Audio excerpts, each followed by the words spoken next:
নমস্কার, আপনি দেখছেন এডুটেক তন্ময় চ্যানেল। এইমাত্র উচ্চ মাধ্যমিক শিক্ষা সংসদ থেকে উচ্চ মাধ্যমিক পরীক্ষা সংক্রান্ত দুটি খুবই গুরুত্বপূর্ণ বিজ্ঞপ্তি জারি করা হয়েছে।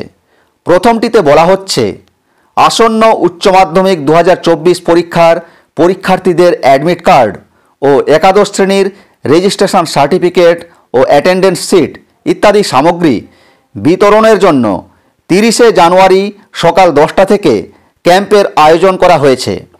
বিদ্যালয় কর্তৃপক্ষ বা তার অথরাইজড রিপ্রেজেন্টেটিভকে উক্ত দিনে অর্থাৎ 30শে জানুয়ারি মঙ্গলবার সংশ্লিষ্ট ডিস্ট্রিবিউশন সেন্টারে এসে অ্যাডমিট কার্ড ও রেজিস্ট্রেশন সার্টিফিকেট সংগ্রহ করার জন্য বলা হচ্ছে।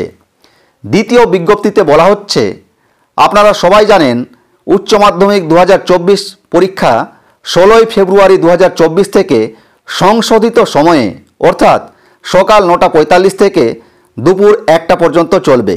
তাই এই পরিপ্রেক্ষিতে জানানো হচ্ছে যে সমস্ত বিদ্যালয়ে এখনও একাদশ শ্রেণীর অ্যানুয়াল পরীক্ষা নেওয়া হয়নি, তারা চাইলে উচ্চ মাধ্যমিকের দিনগুলিতে দুপুর 2টা থেকে বিকাল 5টা 15 এর মধ্যে একাদশ শ্রেণীর বার্ষিক পরীক্ষা নিতে পারেন। অবশ্যই 20 মার্চ 2024 মধ্যে এই পরীক্ষা শেষ করতে হবে। এই ছিল দুটি গুরুত্বপূর্ণ বিজ্ঞপ্তি যা আপনাদের সাথে শেয়ার করলাম। ধন্যবাদ।